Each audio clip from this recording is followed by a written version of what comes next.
ओम भौमाय नमः। आज आप दिव्य ऋणमोचन स्रोत श्रवण करने जा रहे हैं। यह स्रोत पाठ करने से ऋण मुक्ति के मार्ग मिलते हैं, सुख सौभाग्य की प्राप्ति होती है, समस्त प्रकार के दुखों का हरण होता है। जो लोग कुंडली दोष से परेशान हैं, ग्रह बाधा से परेशान हैं, ऐसे व्यक्तियों के लिए इस स्रोत का श्रवण करना और पाठ करना विशेष माना जाता है। चलिए श्रवण करते हैं पूर्ण 7 पाठ दिव्य ऋण मोचन स्रोत के और अपने ऋण मुक्ति का मार्ग खोजते हैं। ओम दुख दौर्भाग्यनाशाय पुत्र संतानहेतवे कृतरेखात्रयं वाम पादेनैतत्प्रमाद्मर्यहं ऋणदुःख विनाशाय मनोभीष्टार्थसिद्धाये मार्जयाम्यासितारेखा तिस्रो जन्मत्रयोद्भवा धरणी गर्भसम्भूतं वेदोत्तेजः समाप्रभं कुमारं शक्तिहस्तं च मङ्गलं प्रणमाम्यहं ऋणहर्त्रे नमस्तुभ्यं दुःखदारिद्र्यनाशिने नमामि दूत्यमानाय सर्वकल्याणकारिणे देवदानवगन्धर्व यक्षराक्षसपन्नगा सुखं यान्ति यतस्तस्मै नमो धरणिसूनवे यो वक्रगतिमायन्नो नृणां विघ्नं प्रयच्छति पूजितः सुख सौभाग्य तस्मै क्ष्मासूनवे नमः प्रसादं कुरु मे नाथ मङ्गलप्रद मङ्गलमेष वाहन रुद्रात्मन पुत्रान् देहि धनं यश दुःख दौर्भाग्यनाशाय पुत्र संतानहेतवे कृतरेखात्रयं वाम पादेनैतत्प्रमाद्मर्यहं ऋणदुःख विनाशाय मनोभीष्टार्थसिद्धाये मार्जयाम्यासितारेखा तिस्रो जन्मत्रयोद्भवा धरणी गर्भसम्भूतं वेदोत्तेजः समाप्रभं कुमारं शक्तिहस्तं च मङ्गलं प्रणमाम्यहं ऋणहर्त्रे नमस्तुभ्यं दुःखदारिद्र्यनाशिने नमामि दूत्यमानाय सर्वकल्याणकारिणे देवदानवगन्धर्व यक्षराक्षसपन्नगा सुखं यान्ति यतस्तस्मै नमो धरणिसूनवे यो वक् वक्रगतिमायन्नो नृणां विघ्नं प्रयच्छति पूजितः सुख सौभाग्य तस्मै क्ष्मासु नवे नमः प्रसादं कुरु मे नाथ मङ्गलप्रद मङ्गलमेष वाहन रुद्रात्मन पुत्रान् देहि धनं यश दुःखदौर्भाग्यनाशाय पुत्रसन्तानहेतवे प्रतरेखात्रयं वाम पादेनैतत्प्रमाद्मर्यहं ऋणदुःखविनाशाय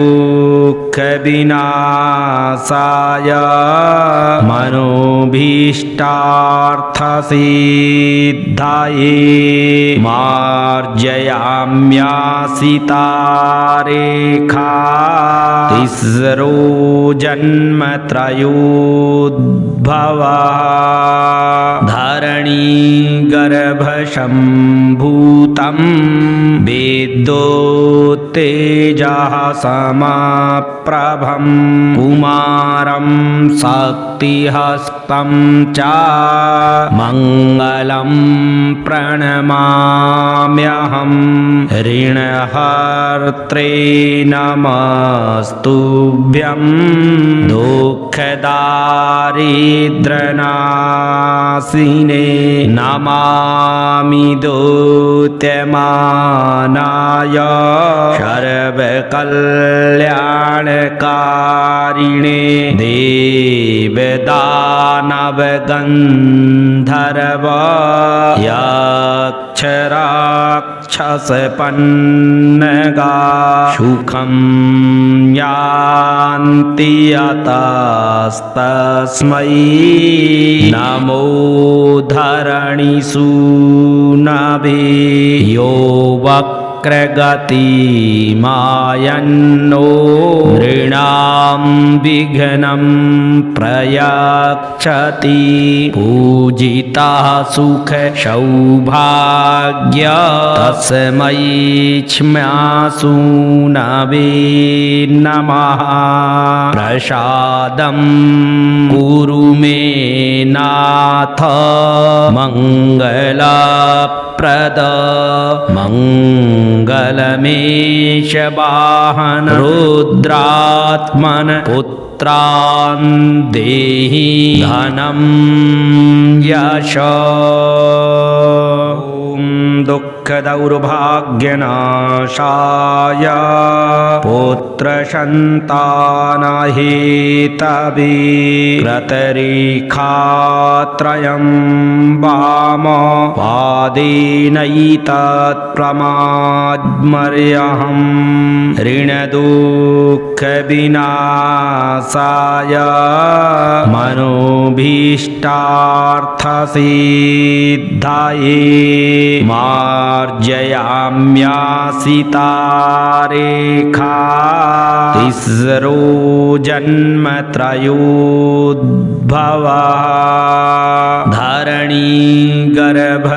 धरणीगर्भसम्भूतं वेदोत्तेजः समप्रभं कुमारं शक्तिहस्तं च मङ्गलं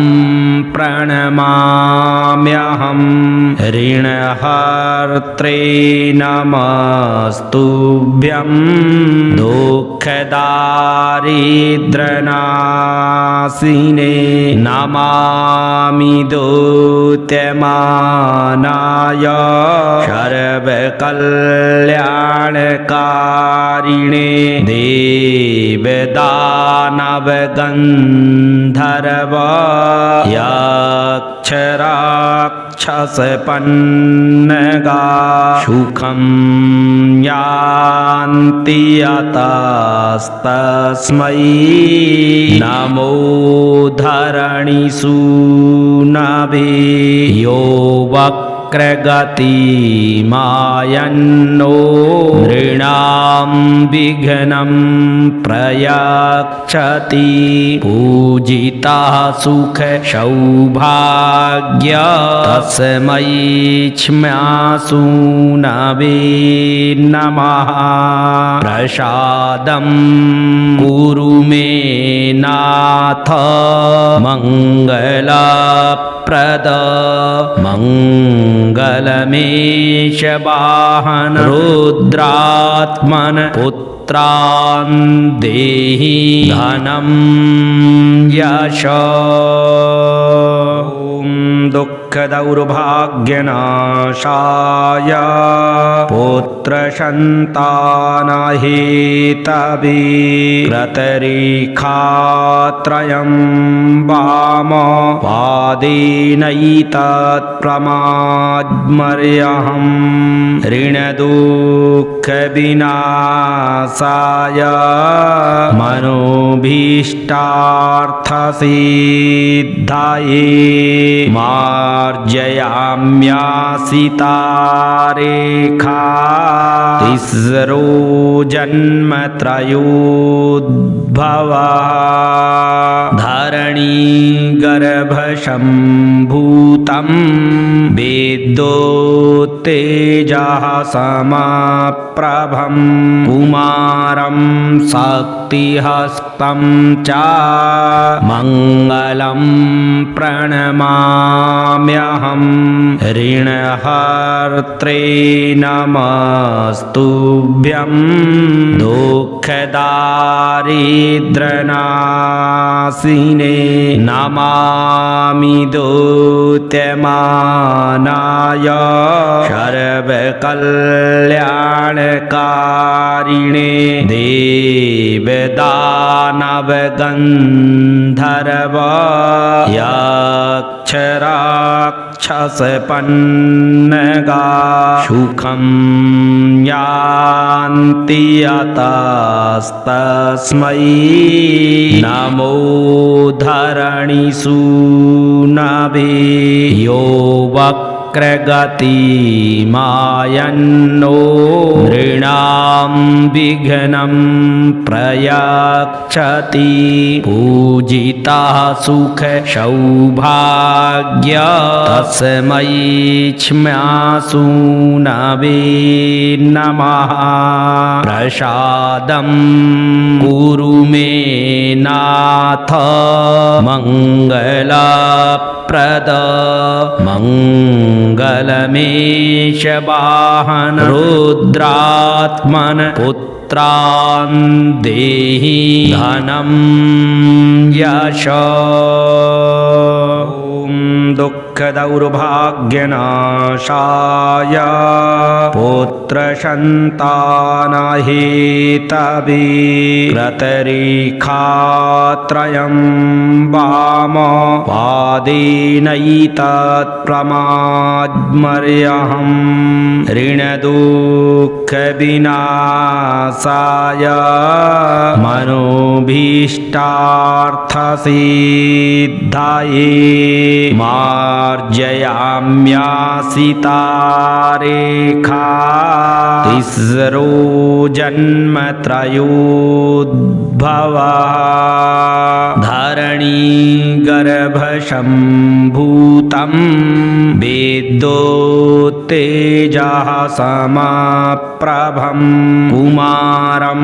शक्तिहस्तं च मङ्गलं प्रणमाम्यहं ऋणहर्त्रे नमस्तुभ्यं दुःखदारिद्र्यनाशिने नमामि दूत्यमानाय सर्वकल्याणकारिणे देवदानवगन्धर्व यक्षराक्षसपन्नगा सुखं यान्ति यतस्तस्मै नमो धरणिसूनवे यो वक्रगतिमायन्नो नृणां विघ्नं प्रयच्छति पूजितः सुख सौभाग्य तस्मै क्ष्मासुनवे नमः प्रसादं कुरु मे नाथ मङ्गलप्रद मङ्गलमेष वाहन रुद्रात्मन पुत्रान् देहि धनं यश दुःखदौर्भाग्यनाशाय पुत्रसन्तानहेतवे कृतरेखात्रयं वाम पादेनैतत्प्रमाद्मर्यहं ऋणदुःखविनाशाय मनोभीष्टार्थसिद्धये मार्जयाम्यासितारेखा तिस्रो जन्मत्रयोद्भवा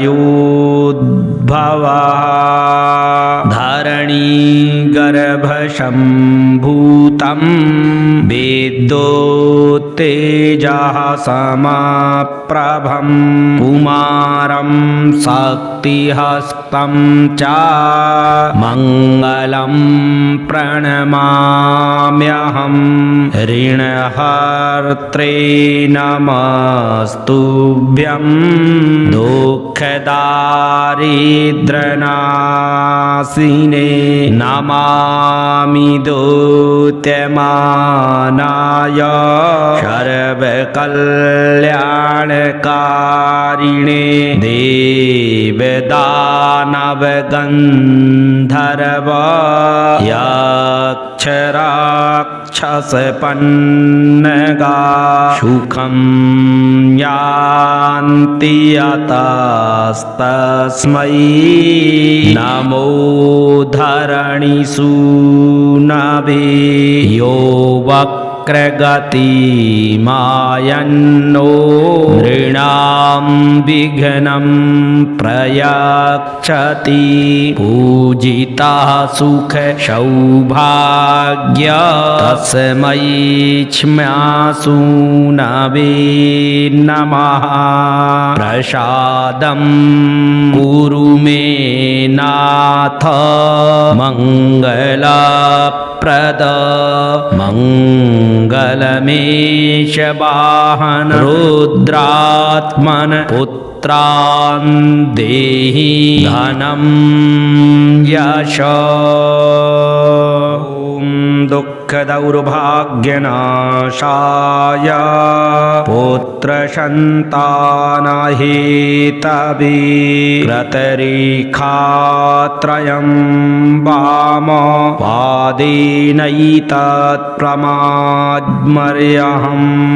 ऋणदुःखविनाशाय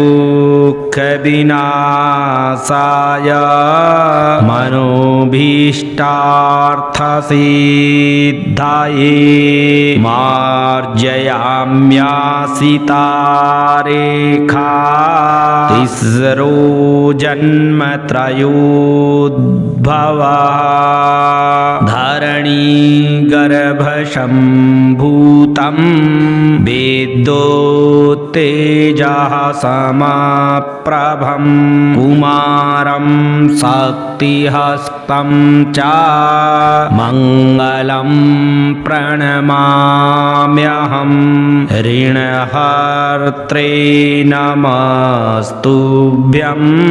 दुःखदारिद्र्यनाशिने नमामि दूत्यमानाय सर्वकल्याणकारिणे देवदानवगन्धर्व यक्षराक्षसपन्नगा सुखं यान्ति यतस्तस्मै नमो धरणिसूनवे यो वक्रगतिमायन्नो नृणां विघ्नं प्रयच्छति पूजिता सुख सौभाग्य तस्मै क्ष्मासु नवे नमः प्रसादं कुरु मे नाथ मङ्गलप्रद मङ्गलमेष वाहन रुद्रात्मन पुत्रान् देहि धनं